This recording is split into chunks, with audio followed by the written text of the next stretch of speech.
We are glad that Don is back. He's feeling better. No one likes being sick. That's terrible. So, it's not. I got people to bring in. I'll get them, Marty. Okay, sounds good. Made you both. Before we get started, obviously this is open forum, so make sure you got your questions ready, whatever you're dealing with. I think we learn just as much just answering questions and bouncing things off each other as you guys do.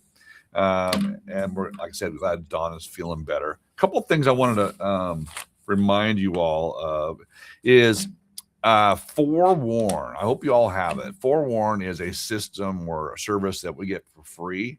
If you're members of HER or members of ABOR or any one of the MLSs, download it, use it. We use it all the time. I use it all the time too. It was established for realtor safety, so you can find out who's calling you, make sure that there's any like criminal background or whatever. And obviously, if there's a number that doesn't get pulled up, it's usually a Google number. That's even more reason to have caution. But I just want to remind you all that I just used it this morning. I go, you know what? We want to make sure that our agents are being safe. You know, if you get some unsolicited number calling you don't know who it is, there's a way to check them out. So use Forewarn. Diamond Awards are coming up a week from Wednesday. I cannot believe how fast that came up for all of you. So those that are coming, those that are qualified, please make sure you register. We have about a week left of registration before we close it up for everybody. And we have plenty of spots left. We want to make sure that we all have a great time at that Diamond Awards. On that note, we're also, just so you know, a little promo here. We're going to have watch parties for the national awards. So typically we have our local Diamond Awards where we celebrate anybody that's done a number of transactions, number of closings, or, you know, they've qualified with 100,000 of GCI or more. It's kind of our annual sort of like big gala. And then we do national awards for the top winners nationwide. And we typically do that at Growth Summit, which now we've moved out to October again this year. So we do a virtual national award. So like the top 250, we have a couple of commercial agents that will probably hit the top 5 nationwide, which would be great. But we'll have a watch party at our normal training room over there on March 27th to kind of watch and see who gets celebrated. And they're going to go to us kind of live in action during the ceremony. So it should be fun. When is that? Is that in April? March 27th. Oh, yeah. March 27th. So we'll have our March 4th, our awards, and the national awards on March 27th. So which should be good. And of course, on Friday, we have our Friday forums again. I think we're going to go, I think we're talking to third party finance and addendum. And I think what else, John? Oh, the HOA. And then following Friday forums this Friday, I am doing our national smart meet and basically setting the standard. We've been talking a lot on this call and other calls about really, you know, communicate with your client, setting an expectation. As agents shouldn't be surprised when something goes awry in a contract, and either should our clients. We should, as part of that being professional is really setting the stage and knowing that, yeah, things will go wrong. That's what the nature of having multiple people involved. But just explaining, you know, what to expect and guiding our clients in a much more professional way. And so something I'm passionate about. So I'll get a chance to talk for an hour on that on Friday. So make sure you guys all tune in if you can. It's stuff that we usually do in bite-sized bits and answer questions here, but I wanted to kind of like lay out, you know, working with the buyer here. What do we look like walking through, meeting at the beginning, establishing a conversation around compensation, about how you work, how they work, what to expect, and then walking them through a transaction and doing the same thing on the listing side. It just, there are different things I've learned over the last 27 years that have worked. And it really comes down to communicating clearly, right? Leading with confidence, right? Doing what you say you're going to do. These are all simple concepts, but they're not easy to, you have to put systems in place. So if you say you're going to call the sellers every Friday at a certain time, you can call them every Friday at a certain time. You know, it's surprising to me on how many agents actually don't do that. It's surprising to me that how many agents show up to a listing appointment with a CMA. That's it. It's surprising to me that, you know, it's just the level of service delivered in our industry. Really, the bar is not set very high. So I think a lot of this is, as you can win a lot more business, build a lot more credibility with who you are, simply by implementing certain things that are consistent over time. That you do the same thing with every client the same way, and it's amazing how much difference it makes. and I mentioned this many times before, and I'll get off my soapbox here too, is I've had clients I've done 15 properties with, and I treat them the same on the 15th property that I did the first property. And they every time they say, you don't have to do this, Marty. I go, I know, but I do. This is what I do. And then every time they say, thank you, I've forgotten about that. Thank you. I appreciate, how professional it is. And it's always something. So sometimes we go, you don't need to. Oh, you do. In fact, I think the people you work with before and your friends and family, you need to do extra work to make sure that you have communicated very clearly, that there's no assumptions. So on that note, that's on Friday. So check that out. All right. Who's up first? Bar, are you up first? Nice to see you too. Sweetie, you look healthy. I love it when I see people that I haven't seen for a while and they're healthy. Bar, welcome back. Yeah, I'm healthy as I can be just now. I'll keep you posted. I do have a question. What do you all think about co-listing? About what? Co-listing. Co-listing. Okay. With another broker on HomeSmart or with another broker from another brokerage? Another brokerage. Yeah, it's hard because the listing agreement has a fiduciary agreement with the seller, and which means the broker and the agent have a relationship. It's hard to do that with two brokers.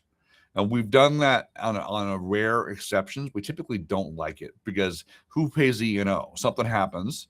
Who's liable? Who's got 50% liable? That doesn't work. Most E&O coverages won't cover it. So we typically say no. Unless it's something like an agent from another state or whatever, and they want to market to or international listings where we do a co-broker listing through Mexico or whatever to market properties down there. So there are rare exceptions to that bar, but usually because of the risk factor, we say no. Co-listing within a brokerage, yes. Yeah. So yeah, thanks. That's exactly what I thought. I was on a listing appointment. I was competing with 3 other brokerages, and they come back to me and say they want to list with me. However, the original builders realtor, they really feel that it would be benefit to me. No. And would I be interested in co-listing? No. But I just wanted to get your feel on it. You can I've seen this done in a way. I mean, I'm not recommending you do this. And sometimes the seller is so adamant on that, and you explain to them it's not in their best interest or your best interest, and there's more liability involved. However, you can say, obviously, if this other agent brings the client, they'll get the buyer side commission. Even one more, if they are going to actively market this, I can pay them a referral fee for actively marketing this listing. Other than that, that's kind of like you need to be the only agent and broker on the file. So, yeah. Thank you. You're welcome. Sometimes that's all they want. It's just, if you actively market this, and you jet the client, if you will. Yeah. Good question, though. We get that asked a lot. We are about 1,900, hopefully over 22,000, 2,200 here when we're all said and done with the acquisition, and then growing here in the Houston area. I guarantee that you'll be able to find another agent in the Houston area that works for HomeSmart. We've got a lot of agents that want to co-list with an agent from another company. Like, no, why? Part of this is networking and using our local services. And sometimes when we refer business out to other states, there isn't a HomeSmart agent there. I get that. That's different. It's a referral, not a co-listing, though. So, okay. All right. Good morning, everybody that joined us a little bit later. Bara kicked us off. It's a good question. Anything else? Don, you want to comment on that, by the way? Well, I mean, to me, I play a lot of tennis. Yeah. And it's kind of the difference between singles and doubles. When you're playing singles, you're in charge of everything. You're responsible for everything. That everything is on your plate to do. And if you're playing doubles with somebody that you've never played doubles with before, which is what this co-listing would be, it sure creates the opportunity for a ball to get past you. I love that analogy, Dawn. I will use that one. You're welcome to it. Hello. Hey, how are you? Fine. How you doing? I'm here. I'm good. Mr. Bill. Thank you. Slept I okay. Still kind of sounding like, and Macy got me up at 1, and I had trouble going back to sleep, so I watched the program and went back to bed about 3:30. Got up about 7:30 this morning. Okay. So other than that, I'm fine. good. That's I'm, good. And sometimes I'm still sounding like I'm going through puberty No, again, but no, other than that. No, It's there's that sexy, mature voice, Uh, right? With the rest. a couple times I feel a little lightheaded. I don't know I don't know what's causing that, but I If mean, you stand up too quickly, that causes it. well, yeah, I can understand that, but I don't know, What you're doing? Scott. I don't know. I think there's two Right. different conversations going on. I think there is too. I'm going to mute I him. think Mr. Bill's got something else going on. I think he's talking to a girlfriend or something. I was like, wait a minute here. All right. Anybody else? Who's next? Questions or scenarios or things going on, things you're seeing in the market? I happen to be out again this weekend showing properties, clients, and they're from a different state. They were told that Houston's slower than Washington State is, and they've missed out now on 3 different properties where they like them. Then we'll think about it, and then they're gone. So I'm hoping that's anecdotal, but actually true for everybody that things are starting to move more. So that'd be cool. Not that they're missing out, but the fact that things are going faster. Well, I have a question. If nobody else does, I've got a question about something that came up this morning, and I'm just wondering if anybody else is running across it. It was the first I heard of it, but there was a call that came in this morning where we have the listing, and the agent on the other side would not allow or accept a 2402.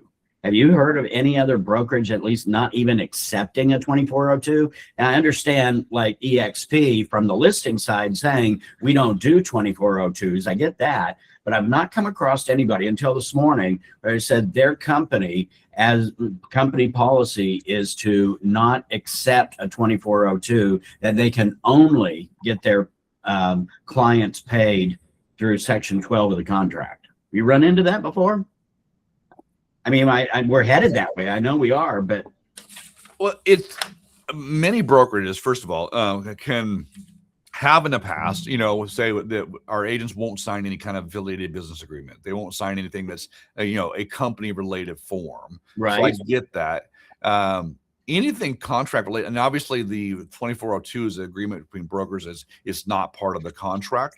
It's referred to in the contract. So I suppose that may apply there too.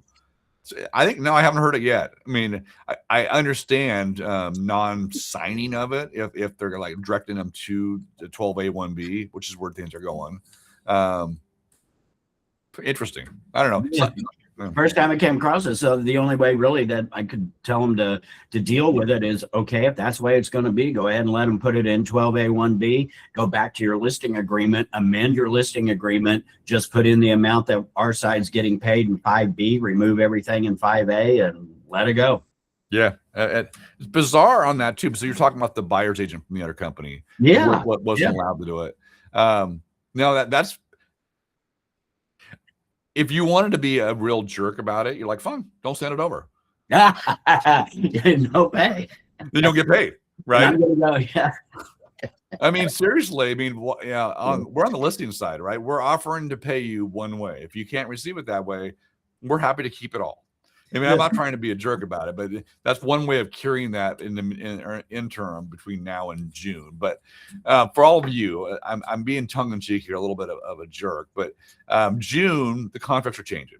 June, there will no longer be an option to share with the other brokers. So 2402 will go away in regard to that, and your purchase agreements and listing agreements will only reflect 12A1B. So we should get in the practice now of doing the same thing. Marty, your rebel is showing. I know. Well, I think this has happened to our agents a couple of times. I'm like, come on, where they forget to send a 2402 and they assume. So, I think this is the way it's paid. It's not, if they put it in 12A1B, the seller could still agree to it or reject it. So I think before Yvonne goes, I think Monica, you were going to raise your hand. Do you have something? Yeah, go ahead. Monica first. Good morning, everyone. Good morning. My question is about listing in Galveston. I know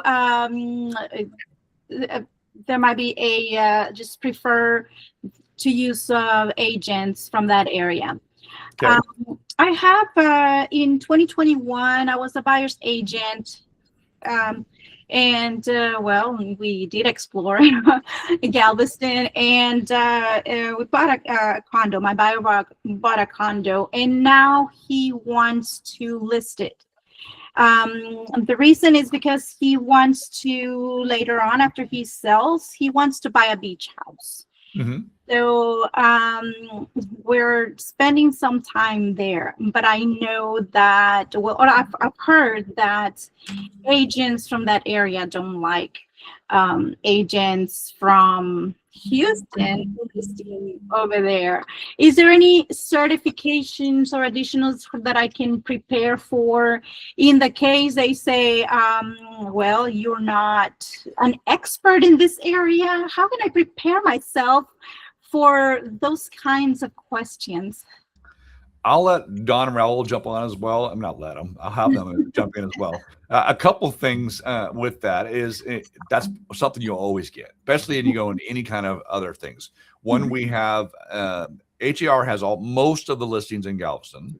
We also belong to the Galveston MLS. You're more than welcome to join at a low cost to get more familiar with the area and the additional listings if you want, especially if you're going to list the property. You probably want to list it in both places.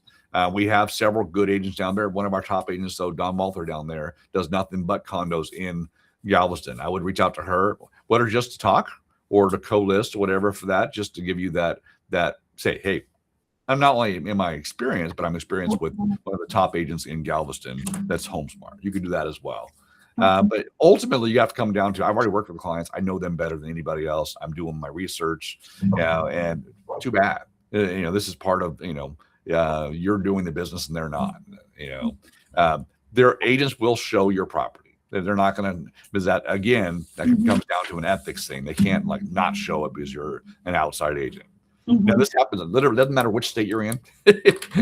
There are areas where agents, oh, I don't like those outside agents. Yeah. Too bad.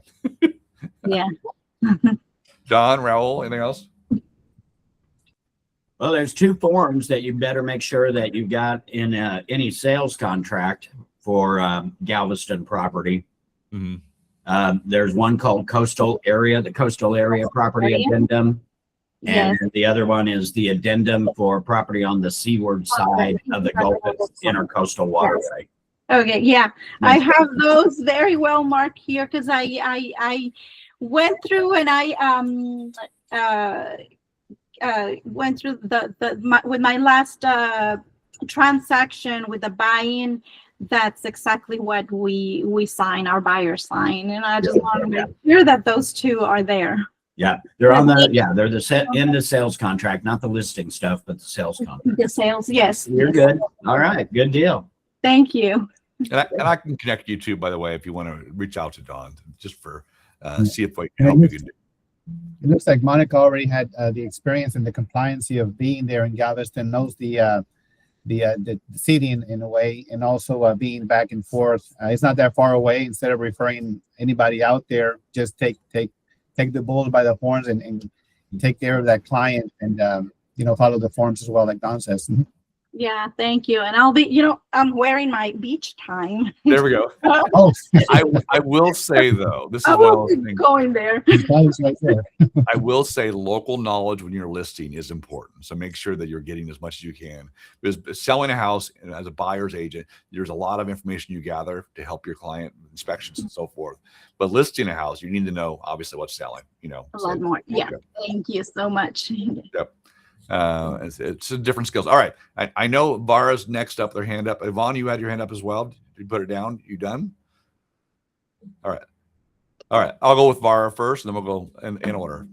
Okay. I was just going to say to Monica quickly, I did the same thing. Monica didn't know Galveston. With the support of my broker, I went in, I sold 3 or 4 lots. I sold a condo. I found the realtors were really receptive. I'd heard the same stories as you, but if you come in with knowledge, if you've done your due diligence, you know the properties, what they're on the market for, they're okay. They'll accept you. You'll be fine. The other thing I was going to say is, Marty, I saw somebody on Facebook was looking for numbers for the office at the weekend. Can you remind us all of the broker line number? I've got several numbers, but I'm not quite sure which is the broker line. Don, you want to look that up while we're talking? Yeah, isn't it what 713-338-2227? That's it. That's it. Okay. Yep. Thanks, Don. 713-338-2227. Okay. Thanks, Don. I don't call it often, but I'm on it. Yeah. I will say this too, just to Monica there and Vara's point. Whenever I hear that kind of stuff, if I like grumpy people, I like to win them over, make them smile. You know what I mean? It's a challenge for me. So if it's a place where they're going to be like non-friendly, I'm going to make sure that they end up liking me. That makes sense. It's a challenge, so it's fun. Okay, number 2 would have been, I think I saw it. Yeah. Oh, Thad. Yeah, good morning, guys. Good morning, everybody. Marty, if I can just, dial back a little bit to the question that Don brought up, the statement that he brought on the 24-12 and section 12 of the contract, to shorten it a little bit more. Suggestion, just a statement. Is it possible, right, Don? Is it possible that company, even though the company was on the buyer side, started to work with their agents, especially when you have a large number of agents, and we know that this is going to come into effect in the next few months, and sometimes before you blink, things happen.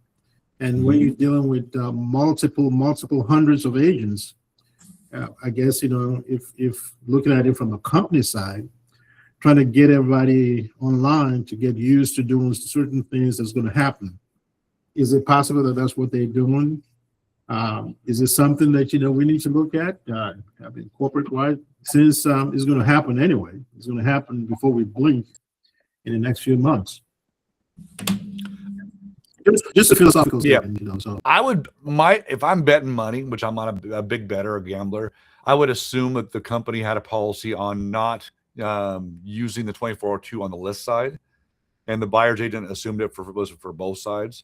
Because oftentimes communication gets lost. It makes sense on the listing side. We don't do this. We pay it from the seller directly to the buyer. Therefore, we're not going to sign a 2402 obligating the brokerage to pay another brokerage. So the idea that a buyer broker wouldn't send it doesn't make as much sense. But even when we're going there, because if that's the way it's being paid, so I would guess that there was a misunderstanding on the buyer broker's side, which is fine. It is another way of dealing with it, as Don said. So, but good thing to think about though. That. All right. Who's next? Yvonne's next. I thought we saw. Oh, Yvonne, go ahead.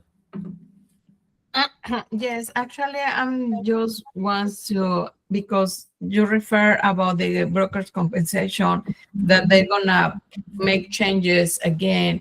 And so basically, I have the listing where I share the commission with the other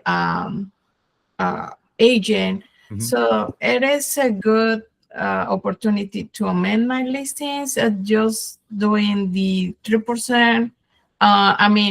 That it's gonna be asking at the in the contract. So it's a good suggestion. Hopefully it sells before then, so I don't think you have to. But if it doesn't, then yes, it would be a good idea. I would say this. Think about this from a listing perspective.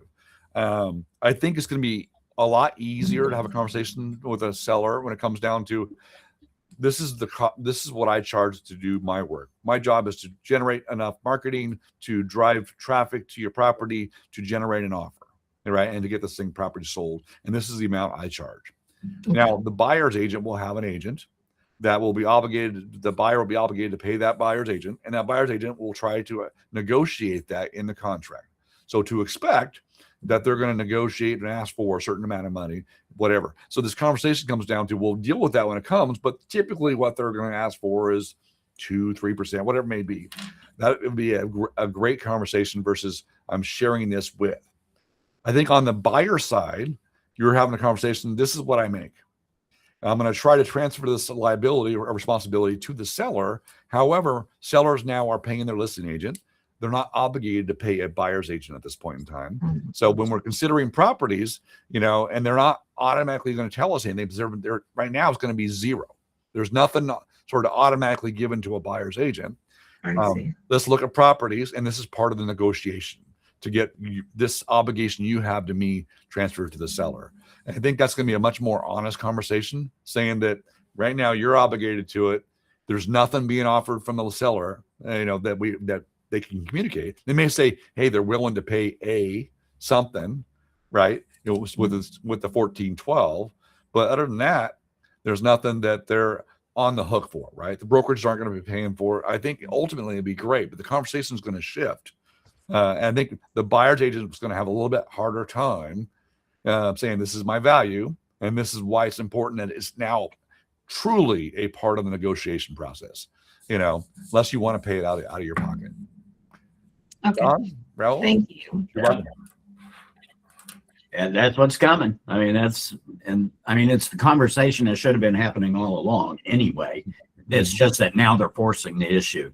So yeah, we just have to make sure that we really get those 1501s, those buyer representation agreements signed when they need to be signed, and not wait until afterwards and try to slide it in with the rest of the documents. It's got to be done.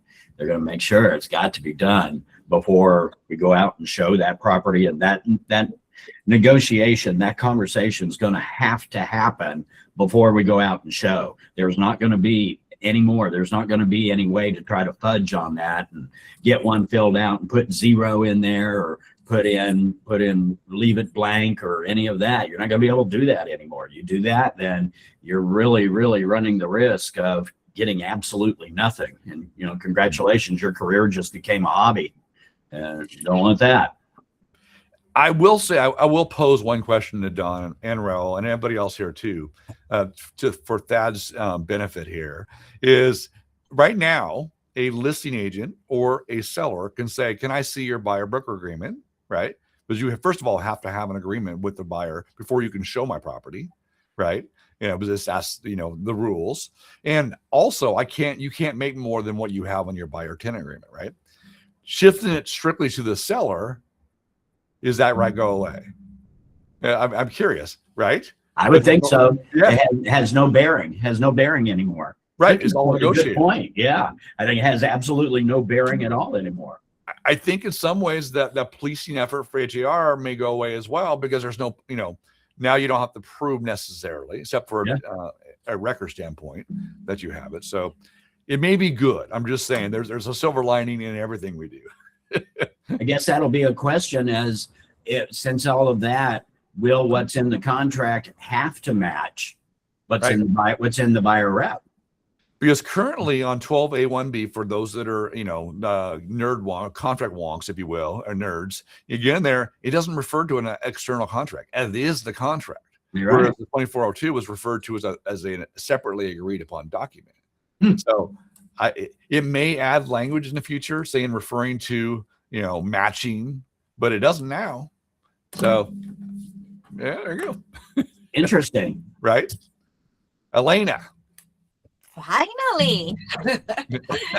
Hi, good morning. Patience is not a virtue. Go ahead.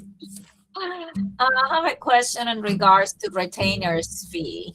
Let's see that I'm representing a buyer, and I usually charge an extra fee on all my listings, and we already figured out the right way to do it, so that's no problem. Well, what about on the buyer side? Let's see, I want to charge $700, $1,000 retainer fee, and then my 3%. Okay, so retainer fees paid up front, kind of, okay, and then find the perfect home. Listing agent agrees on paying me the 3%. Mhm. How do you address the already 1,000? Because my intention is making the 3% plus the 1,000. How do you handle that, Marty?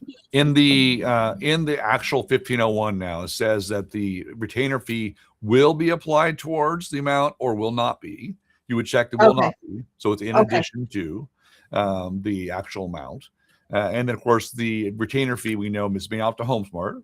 We got to get it Yeah. received, right? Yeah. And handles the miscellaneous. But yeah, and then you get the normal 3% through your transaction. Okay, so that doesn't change on the contract, because what I'm hearing is that the contract has to match the buyer's rep. You can't make more in commission. Retainer fee is not commission. Retainer fee is a retainer fee. Buyer's paying you directly the retainer fee. So that's just Okay, so Yeah. instead of me going crazy showing properties, I can ask, okay, my retainer fee is 500 payable to HomeSmart plus my 3% commission that the listing agent may pay or you have to pay, Yeah. whatever, and have that conversation. Oh, I love it. I love it. Here's how you get my undivided attention. My retainer Okay. fee. That's like a non-refundable deposit, if you will. That's Okay. what it is. And here's what I make when I actually perform my job and you are successful, in compensation. So, yep. Yeah. Okay, well, that answers. And then I wanted to make a comment on the agent that was working or what's going to work on Galveston. I worked Galveston before, which is very close to the East End. And the best way is to drive around before she takes that listing, meet the neighbors, know what coffee shop it's around there, what's going on. And then I think she will be successful because Galveston, it's easy to navigate. Mhm. It's not like Houston that we have to really know, even within the city of Houston, really know the area. And I see when agents, I work from the East End. Everybody knows that I know the East very well. And I can see when agents they come from Woodlands and don't have a clue how the East End works, because we're a mix of residential, warehousing, industrial, and everything else. And it's like, oh, there are 2 trains. And I was like, yeah, do your due diligence. We are between three train closed rails that it changes traffic flow and all of that. So it's I always recommend anybody that even within the city that is not familiar with the area, just go and take a trip over there, go and have brunch or breakfast in that area and get to know the neighborhood very well. So when you get the phone call, you know how to approach those phone calls. Just a suggestion. Something Elena said there that I think is it's all very good, but this is key. Over the years when I'm working with buyers, it was crazy when you can go into a neighborhood, show a property, and they ask you something. Yeah, and the restaurant around the corner really good for Thai food. This restaurant down over here is great. Check out this park down there. You are the expert because you know the area. It goes, and years later after they buy a house, hey, you recommended this restaurant. It was fantastic. Yeah. Right? That is huge, and it doesn't take a lot just to get to know an area and to eat there and spend time there. But yeah, that's a huge trust factor. It's good. Very good. Dad, you're back up, buddy. Yes, sir. Just 2 comments. The first one is, to me, I think, when we finally get those updates on just using the contract and putting all all our focus on just one contract and not have to go back and forth. I think it concentrates the mind actually in terms of knowing, have an agent say, okay, look, you're going through the contract. This is the next step. I think I'm in favor of it. I can't wait for it to happen. So it's going to be helpful. Second comment, and this is just for everybody who's watching today. You may not know. And I'm sure you all know that when Marty brought Don, I look at Don as in law enforcement, they say undercover agent. I think Don is is a brilliant undercover agent. Oh, your check's in the mail, buddy. So, right? just in case, other offices, I say this because this issue of the new contract, and the new update, Dunn was able to cover it for us in the Woodlands office, I think about a few weeks ago. And the way he presented it got everybody thinking in the right direction. So this is kudos to Marty for talking Don into coming on board, and kudos to Don for continuing to be an undercover agent. Thank you, Dad. That's awesome. That is awesome. Thank you, Thad. Okay. Sandra and Carmen down there in Pearland. Which one of you guys had a question?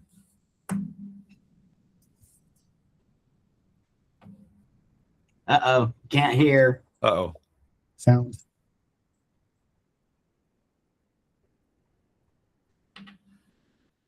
Can't hear. Nope. While we're waiting for sound to come in for you guys, it looks like we had Jeanette asked about Legal One. I think I got to go through and finish those. I think they're in there, but the sign up is through the link. The link is we're using our education partners, which we've had for years. So I'll make sure I get a link for that put up soon, Jeanette. All right. Anything yet, Sandy? Nope. All right.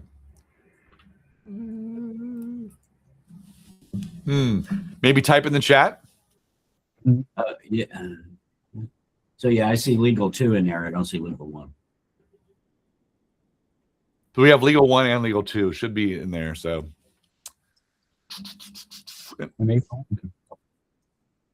I'll look at it.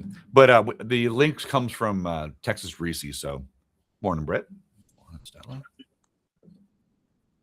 Okay. Marty, when I went after receiving your email about the CE courses, I couldn't find any of them in RSA. Have they been input since then over the last week? Yes, but I'll make sure they're finished today. Okay.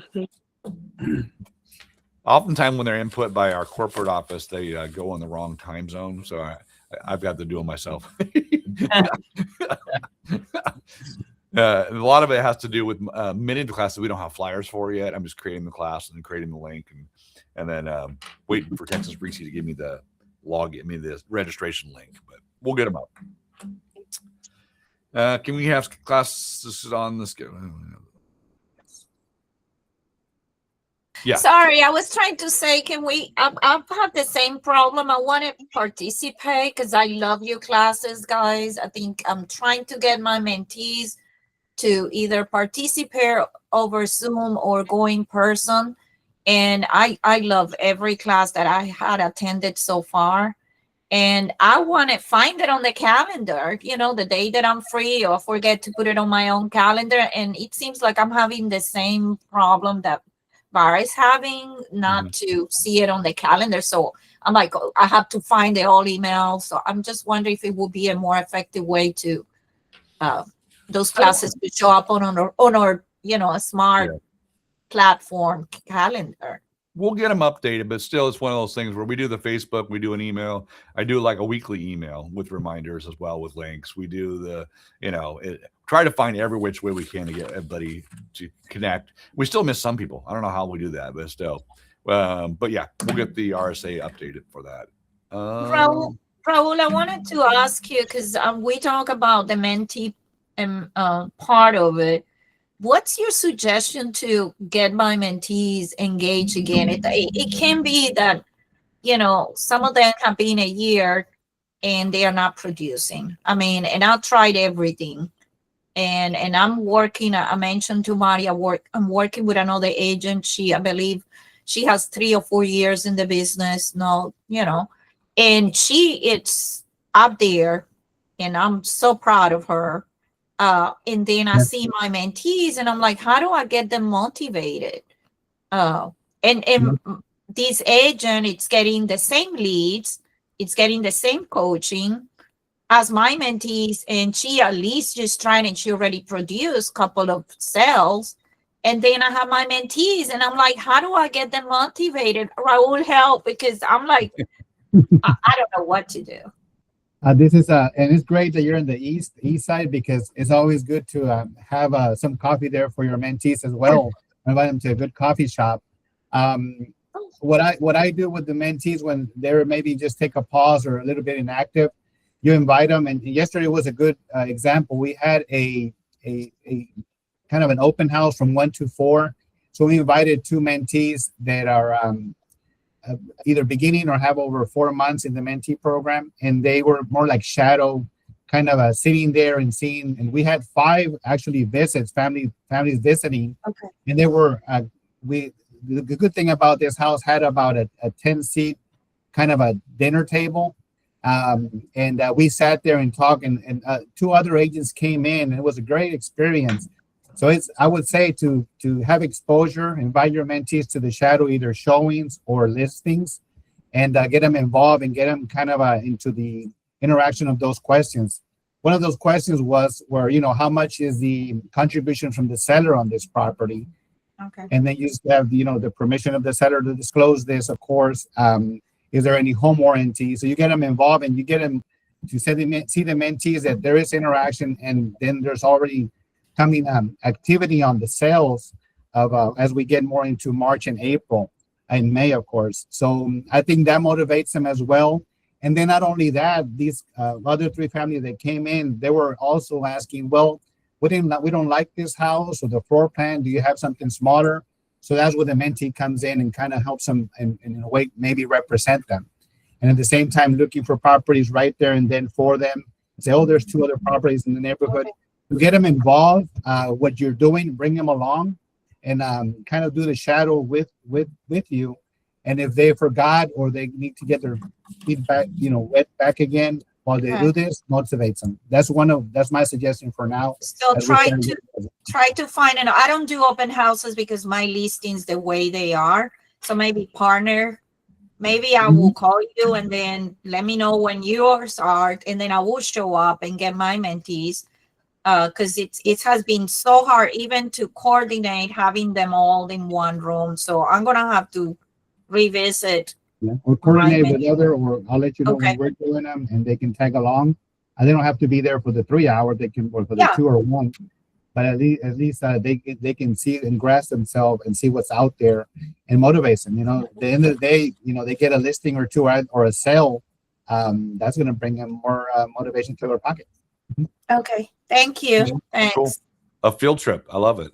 All right. So Pearland. All right. It says, in reference to the retainer fee, if I decide to refund the retainer fee once the buyer closes, will I put this amount as a contribution to the buyer's closing costs? I'm not planning on keeping the retainer's fee and so forth. Okay. Elena's Elena's example was she's keeping the retainer fee and the commission. That was pretty straightforward. There's no change to it. Yes, you got a retainer fee up front and it will be applied. Now title needs to know how that's being applied, right? I would probably either amend your buyer tenant rep at that point in time, or amend it to take less, meaning you've already got the proportion that you have. And then so you would receive not the full 3%, you 3% minus whatever the retainer fee was.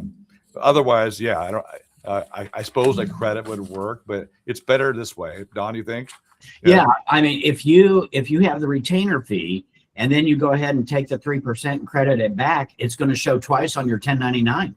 You don't want to do that.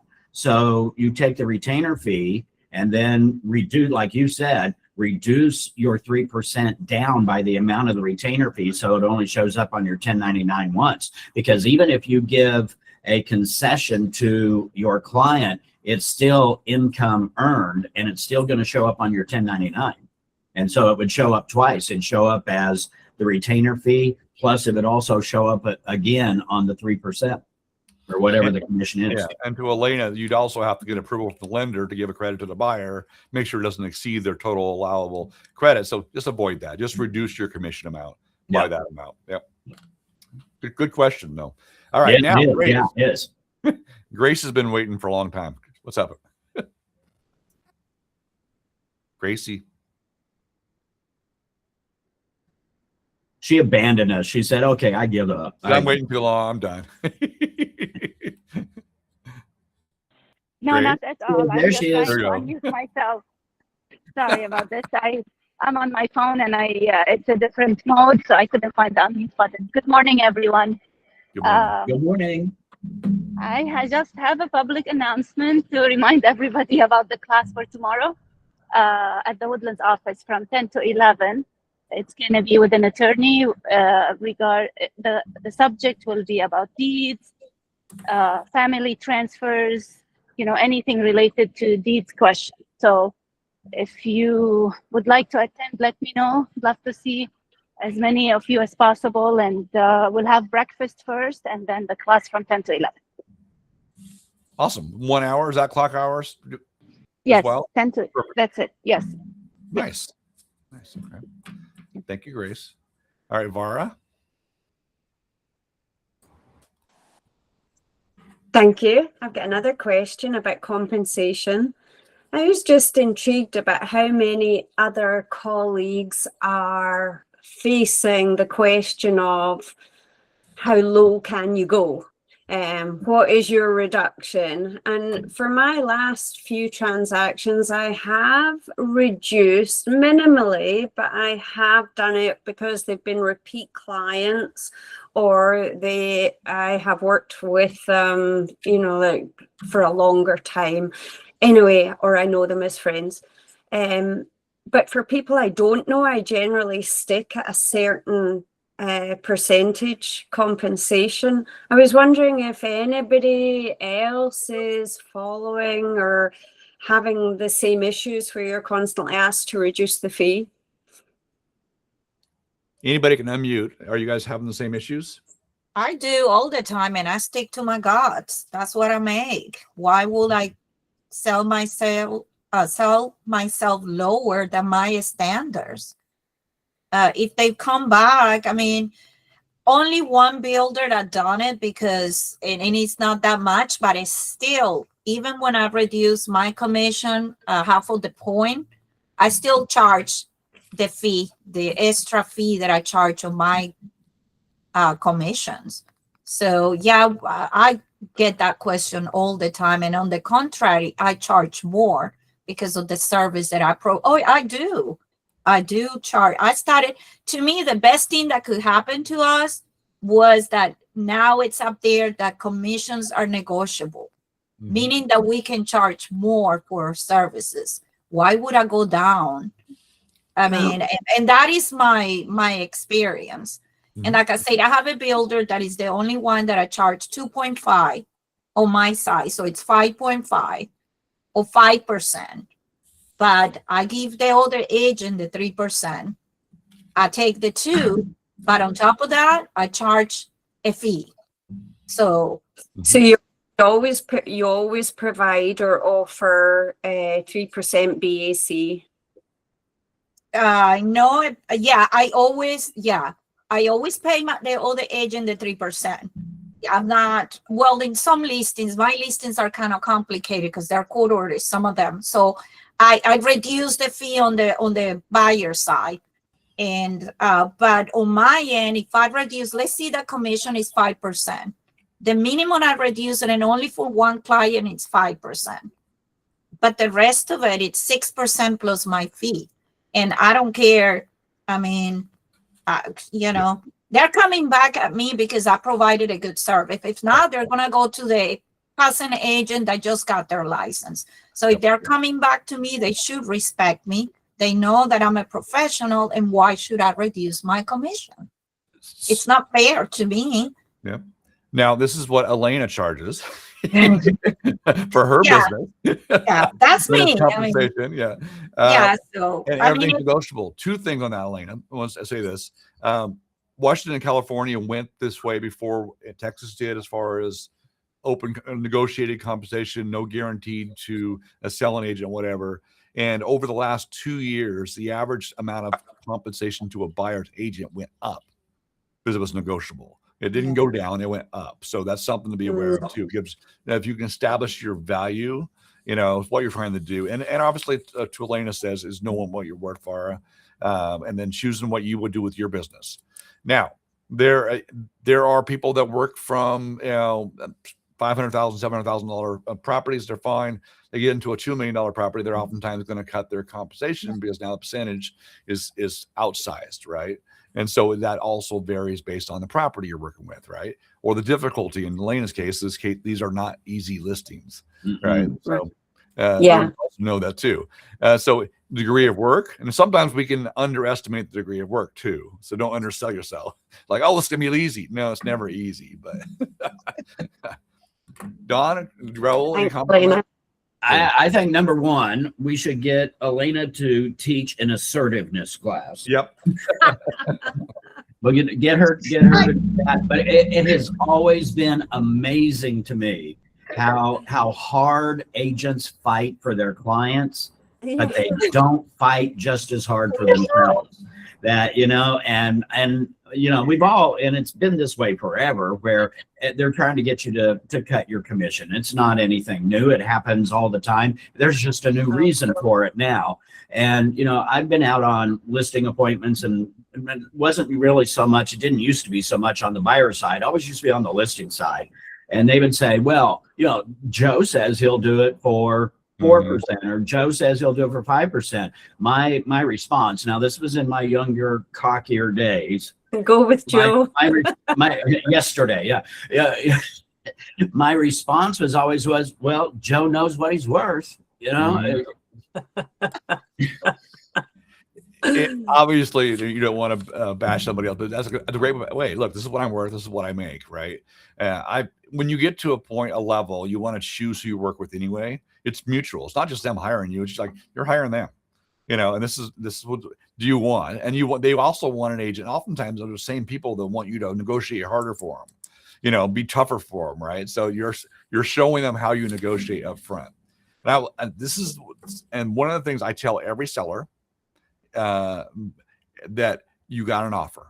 Great. Buyer, is natural for a buyer to ask and see what they can get. Don't be offended, right? Same thing for us. The buyer's going to ask.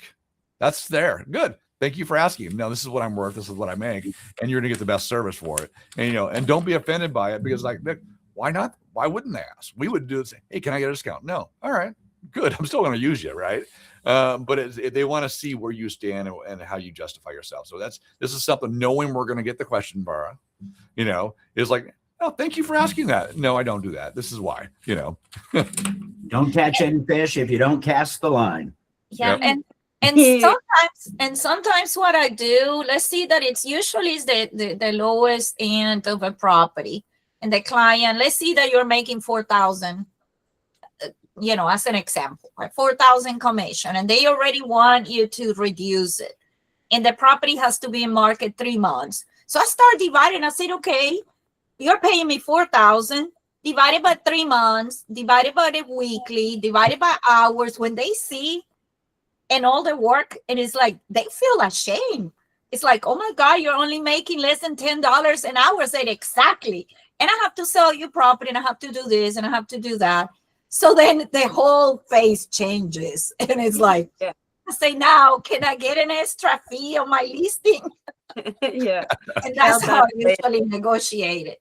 You're getting a bargain by exactly. Right? Yeah, I'm like, Marty, I think I've told you this before, but one of the best objection handlers I ever saw was on a listing side back in the day when it was 6%, or you saw a lot of 6%. Right. There was a guy who had a listing appointment, and this was back in the days when we used to carry briefcases. And so he goes to this house, and they asked him if he'll cut his commission. So he takes out a stack of $101 bills and real money. He's got it sitting here, and he counts off 6 of them, and he sets them down here, and he takes the other 94 and he pushes them across the table, and he says, okay, that's yours, and this is what I have. And so then he takes those 6 $1 bills, he takes 3 of them and sets them aside and said, this is what we're going to pay whoever sells your house. Now he's down to 3. And he takes 1 and he sets it aside. He says, this is for my broker. And he takes this one. He says, this is for the promotion of your property. And now he's down to one $1 bill. He takes it and he tears it in half. And he says, this is for taxes. And he lays it down. And he goes, do you mind if I keep this? And I thought, oh my Good one. gosh. I mean, visual aids is like, oh my gosh. That I thought on my last listing appointment, I'm going to do that. And Don't give me ideas. Right. I would use that in a heartbeat. I think a lot of it too is we always talk about establishing value, right? What we have to do if we do a good enough job showing them what we're doing on their behalf, then usually compensation is not an issue, whether they ask or not. It's usually when we don't. Any form of sales, if they have to talk to somebody, I'm not quite sure. Can you negotiate? You haven't done a good enough job communicating what you're going to do for them. Right. And that's part of it. It comes back to, all right, let's, what is the issue here? Right. Okay. Have I not established enough information for you or enough trust that I'm the one to work with? So yeah, that's really good though. I love any kind of visual thing where people get an idea. So yeah. Anything else? And sometimes when you have that structure kind of discount in a way or to the buyer or the seller, and then they're giving you this other deal by either selling or buying another property, and then the referrals to come after that. So sometimes there's a lot more win-win when you do that discount. By no means, and more blessings, but you have to analyze, see all the factors involved, and see if it's worth it. I do like the analogy of Don and all the aftermath as far as seeing your scope of work that you're going to be doing. But at the end of the day, is about commissions, how much we make and how much is coming back from that, or in a way that 5-star review always helps too, right? So it is a business decision. We talk a lot about running your business as a business. And so, and there's sometimes where you're like, I'm investing this for you for the return on business, the ROI, maybe a marketing cost. Maybe some of our agents give away too much at closing because that's part of their business.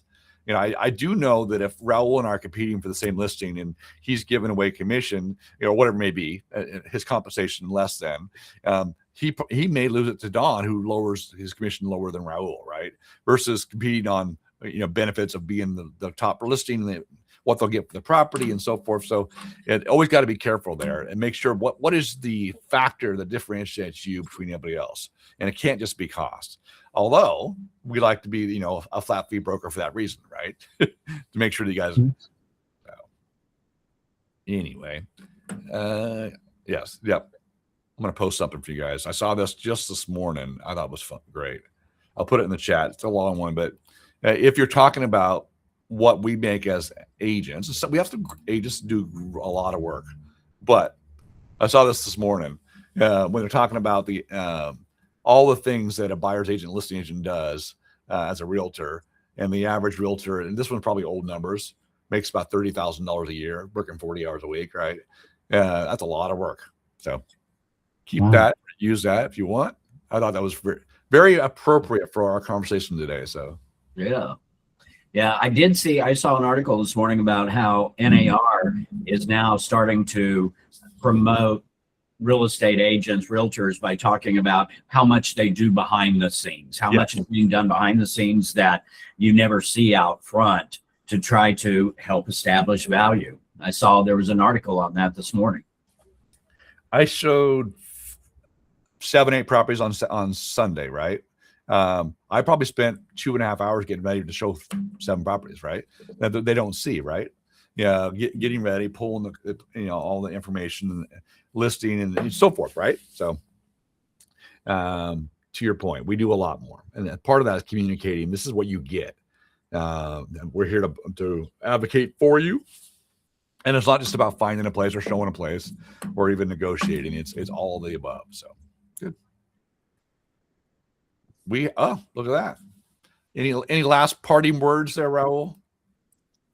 We're good. Wishing everybody a great week and blessings throughout. Amen to that. Don, any last words? You're worth every penny you charge. I would say charging more. Come on. New or not. Thank you very much. New or not. I'm going to the bank to get $100. I'm going to go back to these people and say, thanks for your question, but no, the price has just gone up. There we go. Exactly. I appreciate you all. Have a great week. We have a lot coming down the pike. See you later. Bye. Bye, everybody.